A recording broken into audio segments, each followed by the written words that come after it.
Yo, so over the past 8 years, I have done a lot of sales in my life. And not just a bit of sales here and there, closing for my agency, but actually I have been drenched in sales for the better part of my whole career. So I'm pretty young, so 8 years sounds like a long time. I got my first actual sales job when I was 16 years old. The first ever sales job I got was 10 years ago when I was 14, but I was selling magazines over the phone for a summer. I don't really count that as my actual sales job, first actual sales job, because I didn't know what I was really doing and we weren't really getting coached. So it was just messing about. But yeah, 16 years old, I become a door-to-door sales rep. I started knocking doors in the winter of Finland after school, knocked like 30,000 doors over 4 years. I also got assigned to become a team leader. So I built a team from just from pretty much zero to 15 people. We knocked like hundreds of thousands of doors, set completely new industry standards, broke all the records that there were to break, and we were super efficient, super lean team, mean, killing machine, whatever. Did that. Also ended up building a sales agency. We had one client, we sent one email, we booked one meeting, and we got one client from that, so pretty good ratios. And we were just running lead gen and sales for this one huge 8-figure company from Norway, and they were a B2B company. We were selling for them. Once again, scaled that from only me to 5 people. We were super efficient. There were like teams of 25 sales reps and big sales offices that were working for the same client. We were beating them, so we were like selling 5 times more than them with we were selling more than them with 5 times less people. So we were super efficient with that. Also built a D2C supplement brand, which didn't end up working out really well because I only knew how to sell. This was my dumb big mistake. I didn't understand backend or product or operations or none of that stuff, but I knew how to sell. So I scaled that from one person, just me, to 15 sales reps also, or like 15 to 17 sales reps also in few weeks. Got that to make like 2,000-3,000 euros a day, but we sold too much. We didn't know how to handle the product. It ended up crashing down. And yeah, after that, I've just been selling a bunch for my own agency. I have been consulting, I don't know, I can't even count, hundreds of agencies on their sales process. I have built sales processes. I have built sales team, like a B2B and agency space. I have worked for startups, building their sales process. I have worked for big 8-figure and 9-figure companies. I have raised like big funding rounds for startups, working on their sales process. And yeah, I've just been involved in sales for a long time. It has been my big passion and one of my big strengths in my marketing and sales career. I have sold a lot. I have knocked tens of thousands of doors. I have talked to hundreds of thousands of people in shopping malls and on the streets, being like an annoying guy. Yo, can I ask you a question? I have done thousands and thousands of sales calls, trained hundreds of sales reps, built a bunch of sales teams, consulted hundreds of agencies on their sales processes, and yeah, like I said, sold a bunch of deals and generated millions and millions and millions of dollars in revenue through my sales process and stuff that I do on sales. So what I'll do in this video is, because sales is a huge part or a huge bottleneck for a lot of agency owners, not because sales is hard, but the concept of sales in itself is really misunderstood. People don't really know what sales actually mean and how they should approach closing new clients and acquiring new clients, and not just acquiring new clients, but acquiring them at really high ticket premium prices, acquiring them without being pushy or sleazy or like having to sell their soul and like promising all of these things and going through all of this annoying negotiation process. And the main reason why this happens is not because sales is hard, but they just don't understand really what's the goal of what they're doing. So I'll go through 14 of my biggest lessons that I have learned from sales. And I guarantee you, if you watch through this, you will have a huge benefit in how many clients you close and how much money you make. So if you're any agency owner, if you run a B2B lead gen agency, SMA agency, AI automation agency, whatever, software development agency, any agency, or if you're just a sales guy, sales rep in general, this will help you out a lot. And also if you're the type of person who can't sit through a bit of a longer video where I pretty much tell you like the 14 most important things I have learned from making millions in sales and working with hundreds of companies and doing this for 8 years.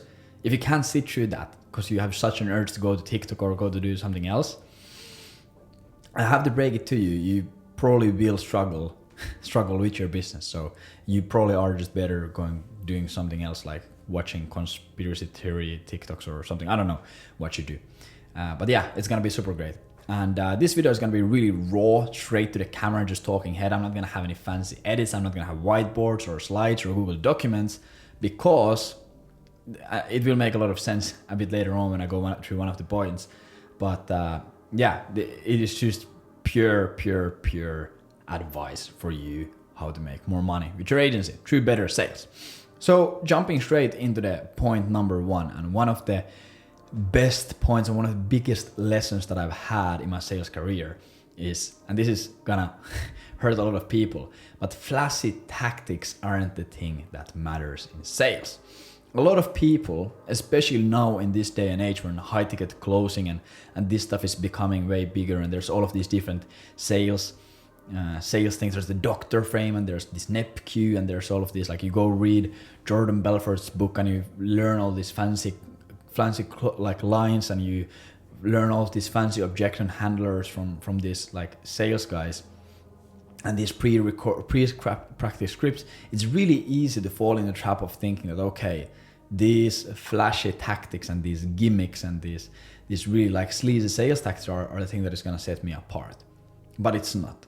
Like if you have ever seen the picture of an iceberg, you know, there's the tip of the iceberg above the surface of the water, and you can see like 5% of the iceberg, and then 95% of the iceberg is below surface, and that's really what has the biggest impact. This is the exact same situation. Like 5% of the thing is the flashy sales gimmicks and the flashy tricks and the hacks and the closing lies and the objection handlers. Like, would you agree that if your partner doesn't, like, what do you think your partner, like, you know, it's fucking terrible. It's like, that's only 5%. 95% of what's under the surface is actually what moves the needle. And things there, it's things like trust. How much trust do you have with your prospect, and how much do they trust you already? Or things like rapport. What kind of rapport have you built with this prospect? How good is your offer? Once again. Or how good is the qualification, or the fit for the prospect? How do they feel the fit of the offer for them? And how well do they understand it? The clarity, the action steps that are clearly presented with the offer in itself. How well does it match their desires? How good trust do you have? How good your status is? Is there clearly status delta between you and the prospect in this one subject matter? These are the things that actually move the needle when closing and when selling. You don't have to use these flashy tricks. You don't have to get the ultimate sales script that has closed this much. Like, no. There's no word-by-word script that is going to save you if your prospect doesn't trust you, if you haven't built rapport with your prospect, if the offer isn't something that they actually want, and if there's no status behind you and between you and the prospect in the subject matter. There's no script that can change that. There's no closing line or objection handlers that are going to change that. So stop focusing on the tactics above the surface and start focusing on the things that actually fucking matter. Like, really think about it. Like, if you think about it yourself, let's say you're buying something, let's say you're selling an agent service for like $3,000, $5,000, $10,000 a month. Like, what does actually need to happen there for them to buy? They have never heard of you. Like, a few weeks later, they hop on a call with you. Do you really think that your 30-page Google document sales script is gonna save you? Of course fucking not. The prospect, there's so much deeper stuff that actually impacts the sale.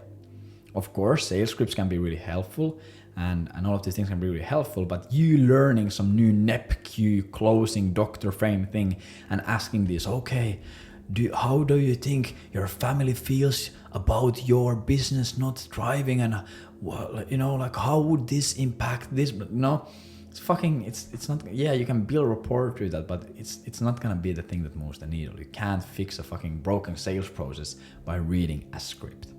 Boom. And that's point number one. Remember that is really hard here. Second thing, and this is actually something amazing that my great friend and one of our AV Mastermind members said in a podcast, and this is, I truly subscribe to that, and this is something that I've been focusing on a lot over the years, is lead with the heart of a servant, aka truly seek for the best solution. When someone comes on a sales call with you, there is no benefit for you to force them on a deal that doesn't actually like benefit them the most, you know? Like a lot of people, they learn these flashy scripts and flashy techniques and objection handlers, and they get someone on a sales call and they just fucking hammer down, they change everything, they sugarcoat everything, and they're not really honest, and they create all of these, like they leave things out and all of these things. Like, yeah, you will get more clients by doing that, but in the long run, that relationship with that client is going to be absolutely terrible. They're not gonna get results, they're gonna find that there's something better for them in the market, you're gonna be miserable working with them, and they're gonna churn. And you wasted a bunch of time and energy, working with an unqualified client because you were so greedy to get that quick starting fee or the first month's retainer. It's just not worth it. Also, when you're doing that, if you are not fully honest, or if you're not fully actually clearly trying to help them, and if you don't have their best interest in mind when talking to them, it is going to show. Yeah, your words might communicate something else, but things like your body language, things like your tonality, things like your speech, all of these small micro expressions in your face, you can't fool those. Your subconscious is going to communicate these things. And the prospect, even though they're not doing this consciously, they're going to subconsciously understand that, hey, there's something wrong here, you know? This guy is not being totally honest. Language is an extreme new thing. Like the actual words that we speak is super new. It's like, it's a really, really new invention. But what's not new is our body language and all of these other non-verbal communication cues or non-verbal styles of communicating that are really deeply rooted, wired into our brains. So actually, there's no point in you trying to be dishonest. And if you just lead with the heart of a servant and you always have the prospect's best, like the best for the prospect in mind, it's gonna show. You're gonna be like, the prospect are gonna see that you actually have the best intention in mind, and they're gonna trust you way more. And even if your solution isn't the perfect fit, they will probably rather do business with you than the other guy that is trying to fucking force them into a deal that they don't even want to take, you know? Like there's plenty of times where someone comes on a call with me and they say, hey, I'm looking at this and I'm comparing at this and this is what I have in mind. And I just tell them, hey man, if you're in the comparison stage, you shouldn't go with us. Our stuff is expensive. Our stuff takes time. We need a lot of commitment. It's not going to be a good experience for you. You first have to make up your mind and eliminate the other things that you are comparing us to. And then if that still is the case, then yeah, for sure we can work together. Or maybe they have something that we can't fulfill on. Let's say they want to build some custom software in the backend or whatever. In most cases, we can always fulfill that stuff. But let's say there's something that we can't, or let's say that we are not experts in their niche. Let's say we have never worked in their niche, or we never worked with products like that, or let's say they are at the wrong funding stage and I know that there's someone better. I'll immediately point them to the better option, because most likely they're going to have a better experience. They're going to remember that we actually were super honest and fair with them. They're going to send referrals to us based on that. Hey, I talked to this guy and he would be a perfect fit for you. They weren't a perfect fit for us, but that guy was super good and he was super honest and super trustworthy. Or the person who I send the prospects to, they're going to give me a small quick kickback. Maybe they send me 20%, 30% of the initial deal or the starting fee, or they give us some referrals or whatever. Just build up some goodwill. This is a long-term game. You're playing this game for years and years and years. Building these good relationships and being honest is truly what matters the most. Boom. Third thing, super important, and I see so many people messing up with this, especially if you're not big into sales and if you don't have a sales background. And this is closing and asking for the deal more. There is a direct correlation of how much deals you close to how many times you ask for the deal. Super many people, they are not really comfortable with the concept of sales, and they are not really comfortable with closing deals. They don't want to ask, do you want to buy this at the end of the call? And I understand it. It can be a bit unnatural at first, and if you haven't done sales, and if you have a bit of a wrong mindset about sales, you feel that you're pushy or you feel that you're sleazy when you're asking for the sale, when actually what you're just doing is you're encouraging a decision. And when you're asking for the sale, you're not looking for only yeses, you're looking for yeses and nos, you're looking for decisions. Because the worst thing that can happen to you is you don't really close. You're like, yeah, I'll send you an email. The person is like, yeah, give me a few weeks to think it over. Send me an email. I'll talk to the team. Whatever, blah blah blah blah blah. All of these excuses. And you're like, yeah, sure, I'll send you an email. Let's talk later. what's gonna happen is that's gonna just cost you a crazy amount of time. You're gonna be stuck in this endless loop of random follow-ups. The prospect doesn't want to buy, but they're too nice to tell you. You never force a decision out of them. You never got a yes or no. It just ends up being a terrible experience. You're gonna waste a lot of time and you're not gonna close as many deals as you possibly can. A lot of people want to buy the thing, but you just have to encourage them. Hey John, does it sound completely unreasonable for us to start working on this next Monday? Boom. That's the only thing. Ask for the deal more. There has been cases when I have been closing a prospect and I asked for the deal like 17 times in a row. And actually that brings us into a good story. The fourth point is going to be handling objections. And this goes really hand in hand with asking for the deal more. Some people are uncomfortable closing. They don't want to ask if someone wants to buy it or not. Even more people are extremely uncomfortable with handling objections. Once again, it can feel awkward, it can feel unnatural, it can feel pushy, it can feel salesy or sleazy. So you don't handle objections. But this is absolutely idiotic. A lot of people do a crazy amount of work to get the prospect on a demo call. They first scrape a list and then they do an email campaign and then they send the emails and then they get a positive reply and they do the inbox management and they book in the discovery call and they run the discovery call and then they send the notes and they do book in the demo call and they go through the whole demo call and they do this crazy amount of work to really sell this prospect and get this prospect really interested, and the prospect is like really sold because they have spent so much time with you. And then like last 5% of the deal, the prospect has one objection in their head. It's like, I don't want to do this because reasons X, Y, and Z. And they're like, okay, sure, think about it, whatever. You know, I don't want to handle the objection. It's gonna be uncomfortable. So you do crazy amounts of work to never cross the finish line. It's the same thing as like running a marathon. Marathon is 42k, 26 miles. It's the same thing as running 40 kilometers out of 42 and then being like, the last 2 kilometers are really uncomfortable. My feet are hurting, I'm a bit tired. I'm not gonna finish it. It's uncomfortable.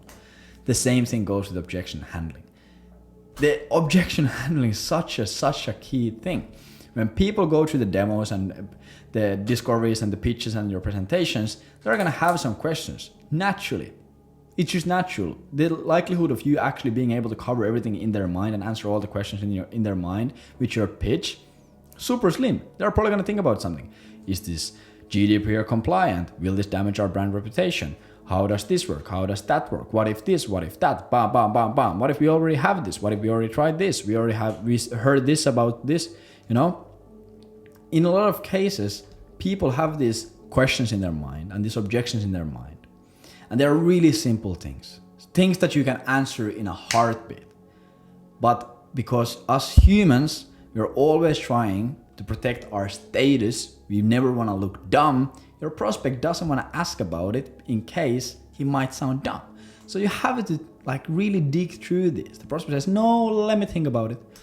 Okay, John, 100%, I understand you want to think about it. But in most cases, when someone tells me that they want to think about it, it usually means that there's something in their mind that they want to ask or they're concerned about, but maybe they don't feel comfortable asking in the call. But let's be honest here. We have already spent a few hours in calls or an hour in calls. We have emailed back and forth. You have gone through this, you have gone through that. We have spent a lot of time into this. So if there's a question in your mind, just for the sake of efficiency and just for the sake of us not wasting any more time, let me know, what are you really wondering about? What is the thing that you're thinking? Why do you not want to do this? Because obviously it makes a lot of sense for you. Numbers make sense. It's exactly what you're looking for. It's different than what you did before.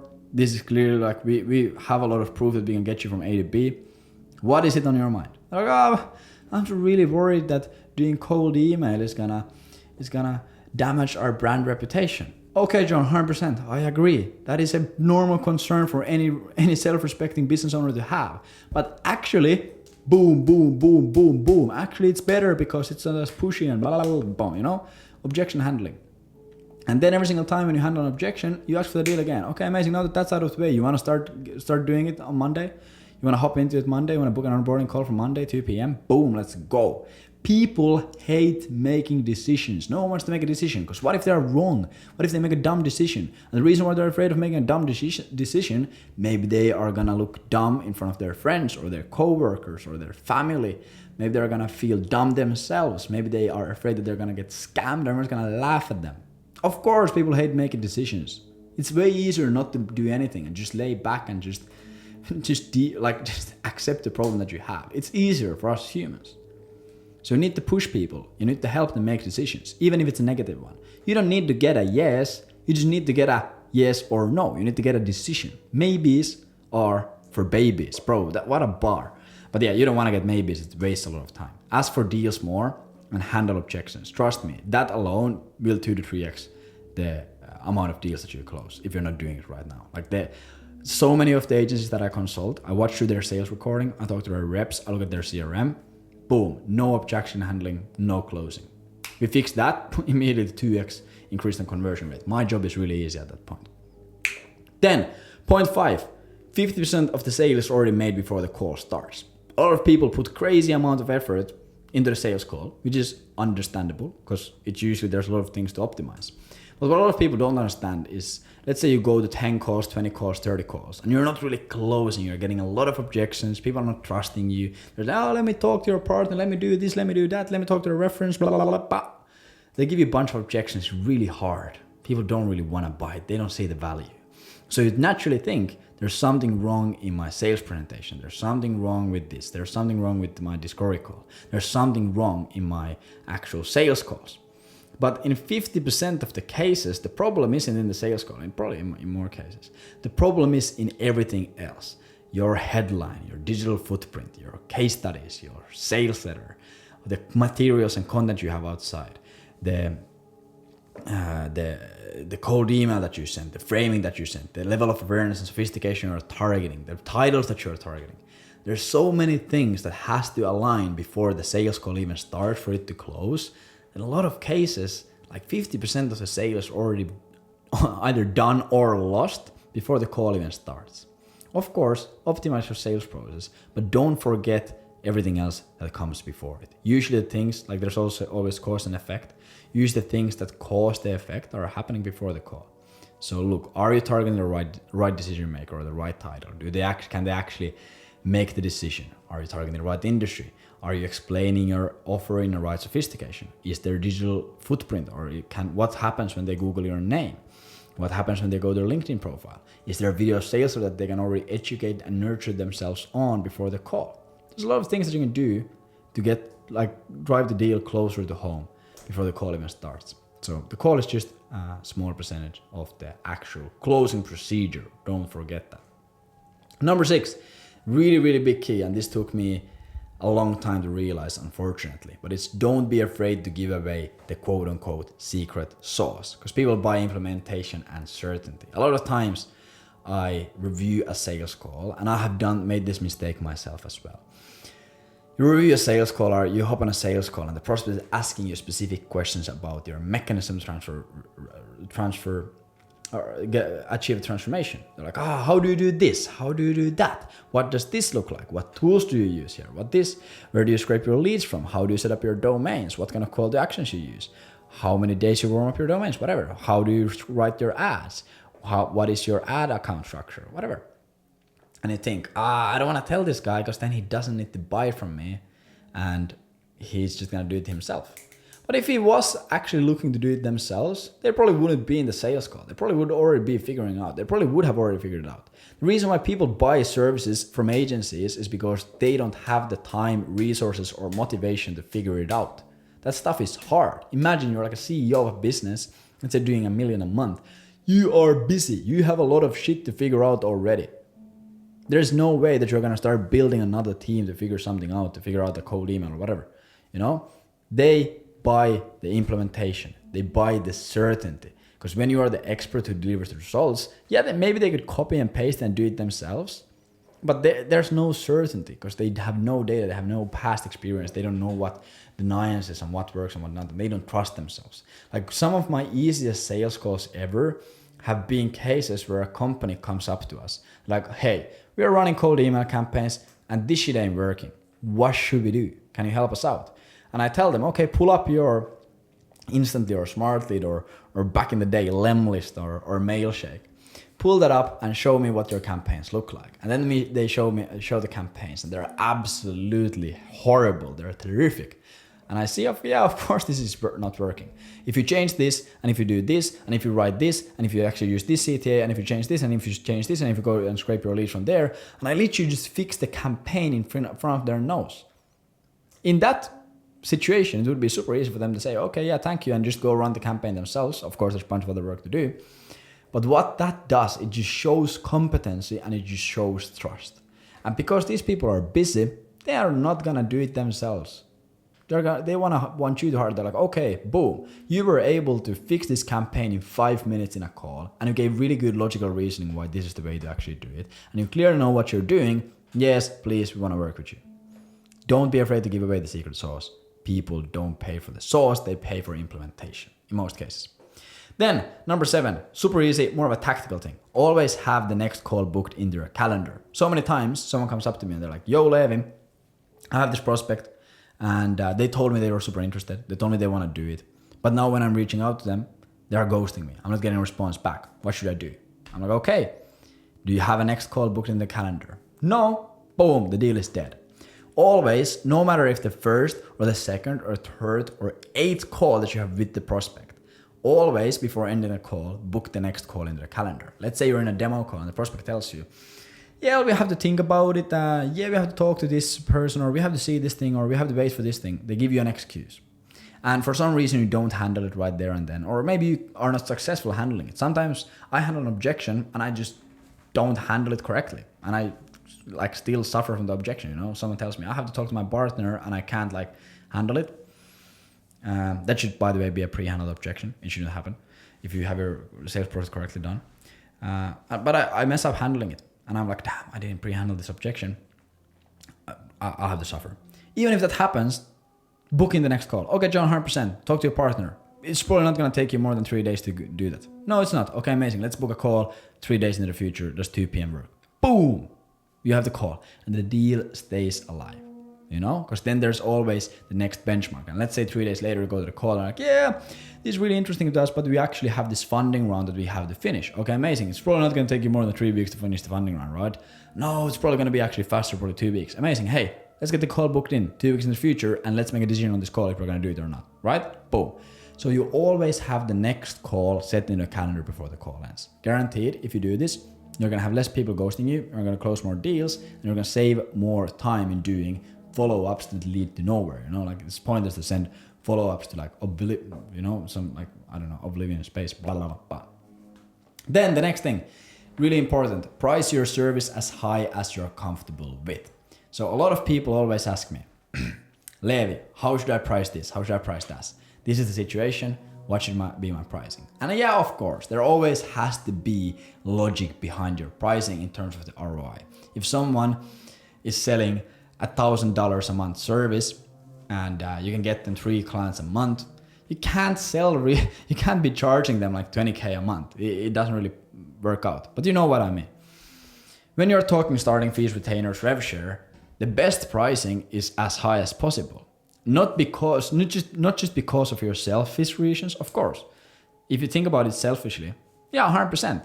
If you charge higher, you make more money. You have higher profit margins, life's better, you scale faster. Of course, you should charge as much as you can. But also from the customer's perspective.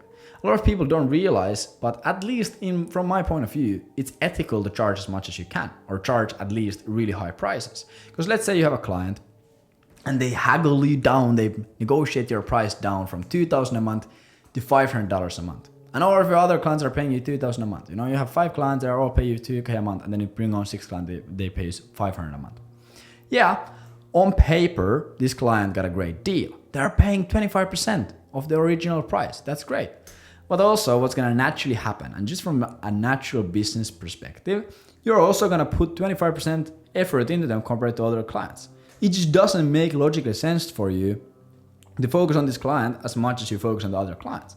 And also the tools that you use, the team that you use, the materials that you use, everything that you use that costs money, you can't do that, Let's say you normally use an expensive lead scraper or you buy like a bunch of domains or whatever, or you use Clay, and then your client price haggles you down to pennies. You can't use all of that good stuff. You can't get them as good results. And so it just ends up more wasted time for both parties. But let's say you have a client Normally your clients pay you 2K a month, and then you close one client for 10K a month. You're probably gonna give them so much more effort as long as you're smart. You're gonna put so much more effort into their business. You're gonna get all the best tools. You can hire consultants for those to run that or like to help you with that campaign. You can get the best leads on the universe, or have the best ad creatives, or have the best automation platforms, have the best tools, best people, best everything working on that campaign. Combine that with you putting more effort and focus into that client. They're gonna blow up. They're gonna get so much better results than normally a client of yours would get. Just natural.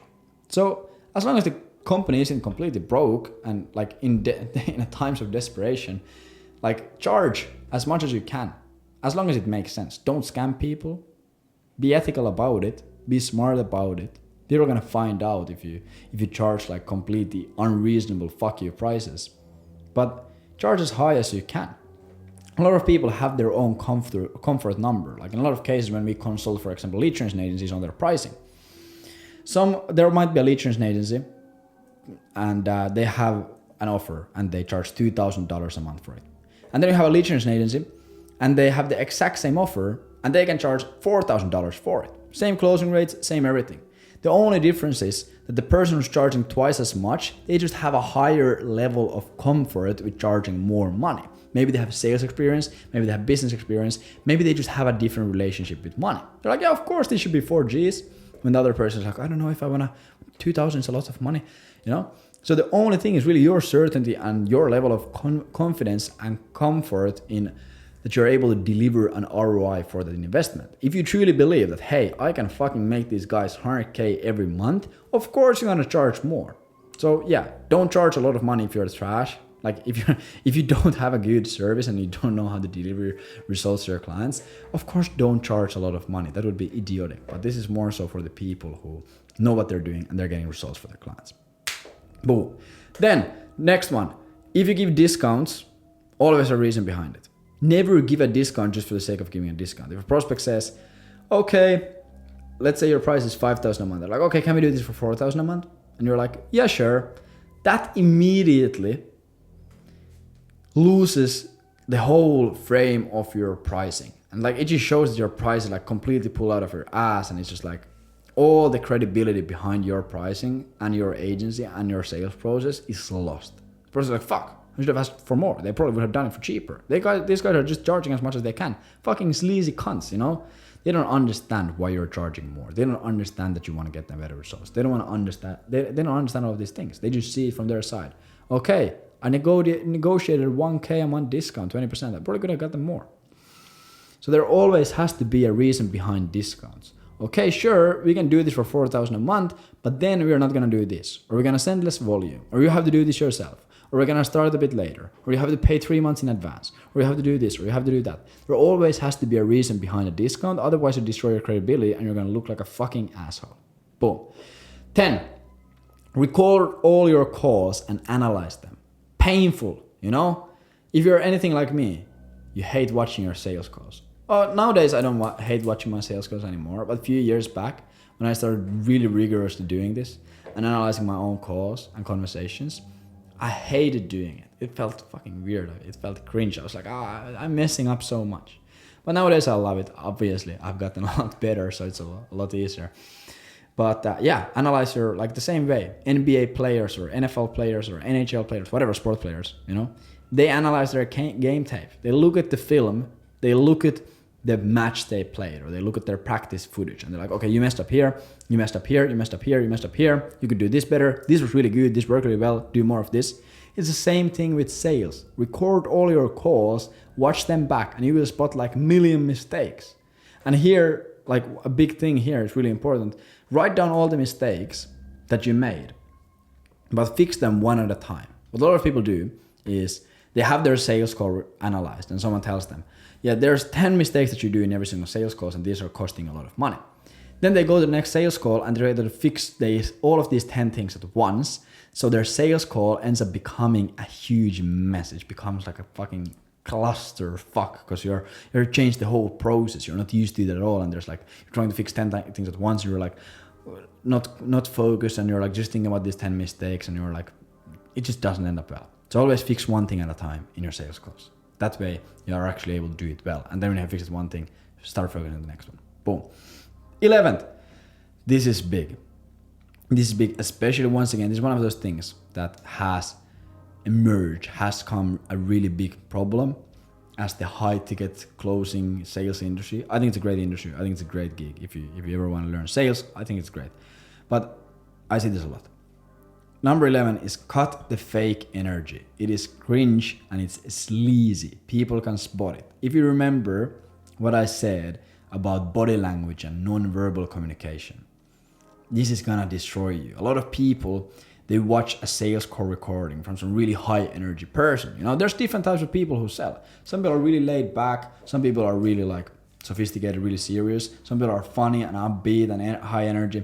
People have different ways of selling. So then if you go watch this really, really high energy sales stuff, you see this a lot with people who teach sales. They're like, yeah, be high energy. But if you're not actually like that, and if you're not actually feeling high energy, it's gonna come across as so inauthentic. You're gonna be here and you're gonna look like an idiot. Yo, John, how you doing, man? Fucking great to see you. Blah, blah, blah, blah, blah. Hey, boom, boom, boom. Tiger, yo, boss man, sir. Let's do this. How you doing, man? It's gonna look crazy. You're gonna, like, people are gonna notice that it's fake. You can't fake that type of energy. For example, me, I am naturally a really high energy person when I sell. I like to laugh. I like to make jokes. I like to be really fun and laid back in the calls because that's how I normally am. But sometimes I go to a call and I'm not feeling like that. I'm tired, I'm stressed, I'm anxious, whatever, even though I'm immune to anxiety and stress. If you know, you know, you're a Terminator. But I'm just not feeling good. I'm not feeling high energy. In that case, I'm just gonna be boring and laid back in the call. I'm just gonna be talking straight business. I'm not gonna be making any jokes. I'm not gonna be laughing. I'm not gonna be having fun. You know, it's not always a party out here. So cut the fake energy. You're seen so inauthentic. And once again, this is a big mistake that I have done, and not in sales anymore because I understood it years ago.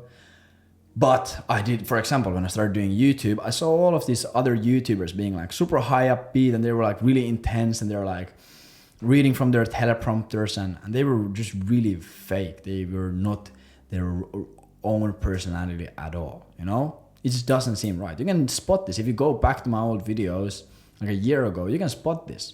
Yeah, of course, that was also naturally some kind of a way for me to present.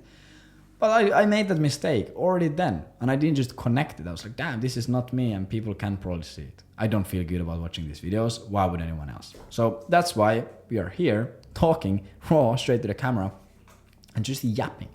So yeah, cut the fake energy, cut the fake compliments, cut the fake shit. Just be yourself. Otherwise, you're gonna lose all the rapport and credibility and trust. Like a few weeks ago, or 1 month ago, I hopped in a sales call.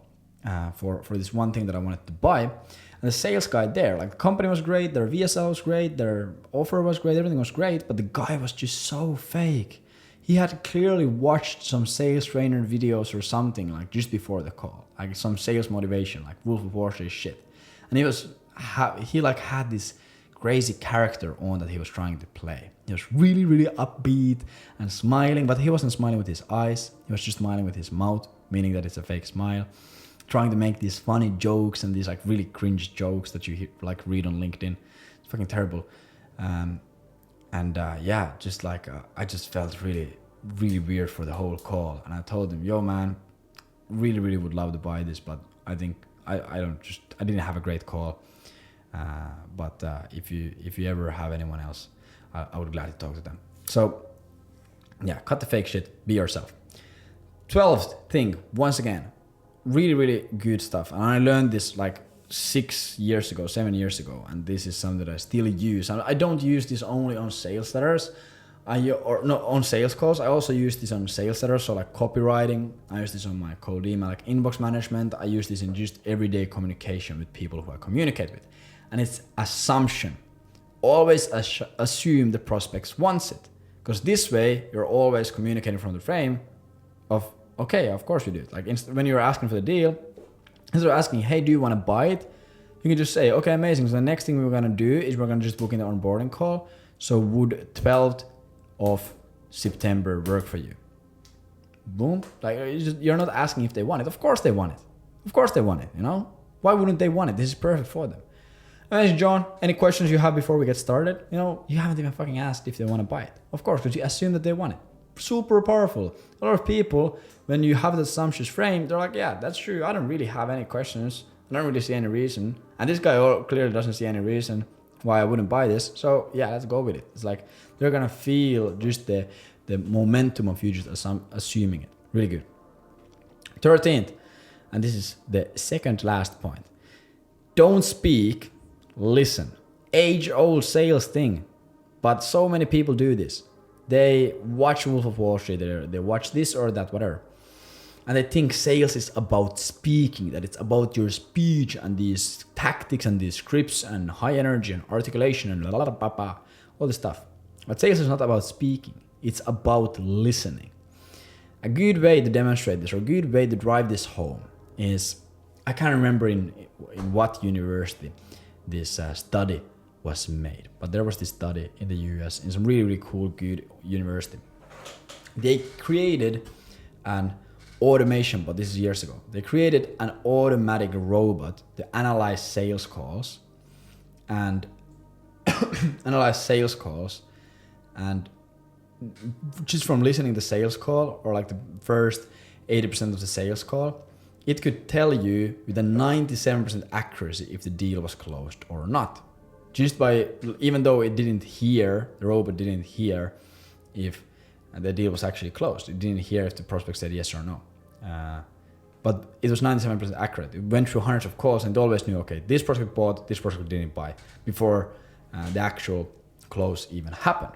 There was no AI, there was no intelligence, there was no crazy stuff there. The algorithm was really simple.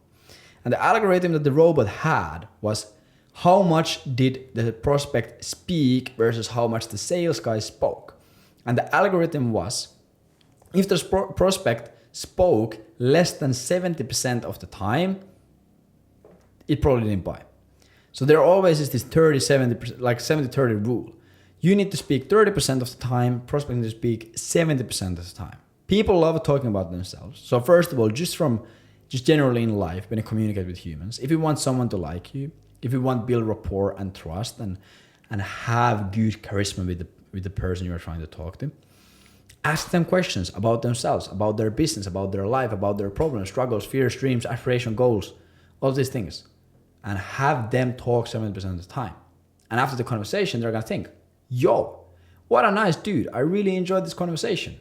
Of course you did enjoy the conversation because you just talked about yourself. And I allowed you to do it. I actually prompted you to talk about yourself. So just first of all, it's a great communication thing. That's what people want to do.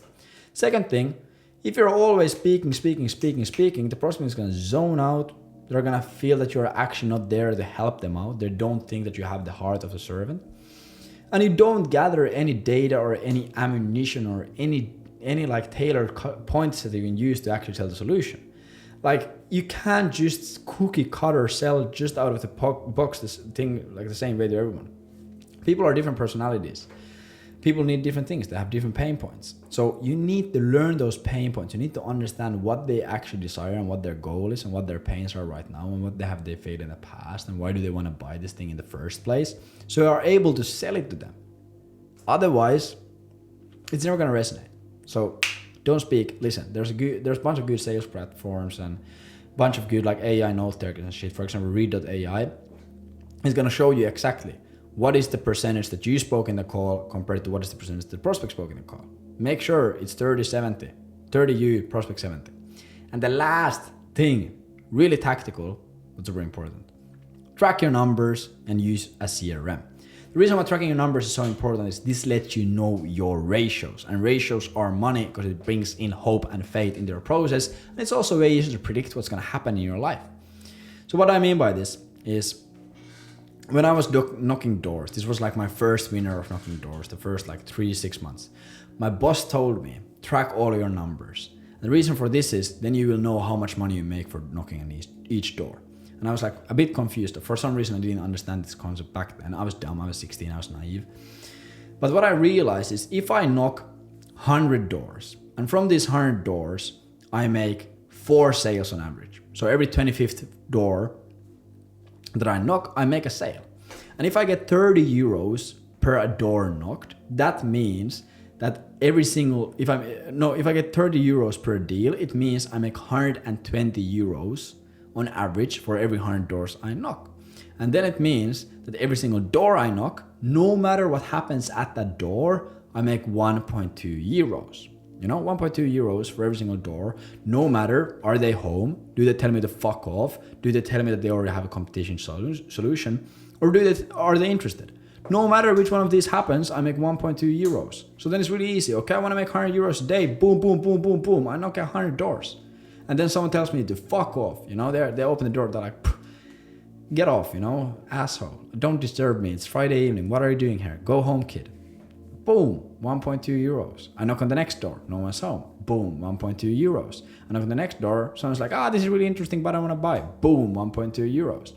And the longer you track your metrics for, so how many emails you send, how many positive replies you get, how many those turns into discovery calls, how many actually show up, how many people move in the demo call stage, how many get the proposal, how many close, how many go in the third, fourth, fifth call. The longer you do that for and the sooner you start, the more accurate numbers you're gonna have. Because if you only have a data set of 100 calls or 100 deals or 100 doors, whatever, the data isn't that accurate because that's how averages and statistics work. For you to have accurate statistics, you need a lot of data. So start tracking it immediately. Then you can predict, every single call, like let's say you're selling something for $10,000, just for the sake of simplicity. And you have a 33% closing rate. Every third call that you take, you close a sale. Then you know that on average, every single call that you take, no matter if you close or not, it's gonna be worth 3,333 euros or dollars, No matter if the prospect doesn't show up, no matter if this or that, you know that every single call that you book in their calendar is worth 3.3k. Way easier to predict. It's way easier to track those numbers. Then you don't get so fixated about if you closed or not. It's more about the inputs. Okay, did I have this call? Did I book a call into my calendar? Okay, I booked a call, boom, 3.3k. I booked 2 calls today, 6.6k, as long as you don't change anything. And the second thing is use your CRM. So first of all, CRM is going to let you track your ratios, and in a lot of cases it also calculates these things for you. For example, Pipedrive, it calculates these numbers for you. But also the second thing it does, it makes sure that you actually follow up with all the leads and you don't lose track of leads. In a lot of cases, when I look at an agency's or any B2B company's CRM, I look at it and I'm like, I just see bunch of leads everywhere in all the different stages. I'm like, do you follow up with these leads every day? It's like, no, I really haven't. I have been a bit too lazy. It's like, yeah, there's 100 grand laying in your CRM. Like if you just went through and reached out to all these leads for like 3 days straight every day, you called them, you emailed them, you sent them a LinkedIn message, and you sent their coworkers a message, and you sent them a personalized Loom. Like you'd make probably 100 grand from this. But you're out there struggling acquiring new leads when you could just like make money from all the old leads that you have in your CRM. So use a CRM. But yeah, fucking pretty simple stuff. Apply this stuff to your life and to your sales process when you're selling, and I guarantee you're gonna make more money. Check the links in the description, check our mastermind, check the free courses we have about building a B2B lead gen agency. Subscribe, like, whatever, comment. See you on the next one. Boom.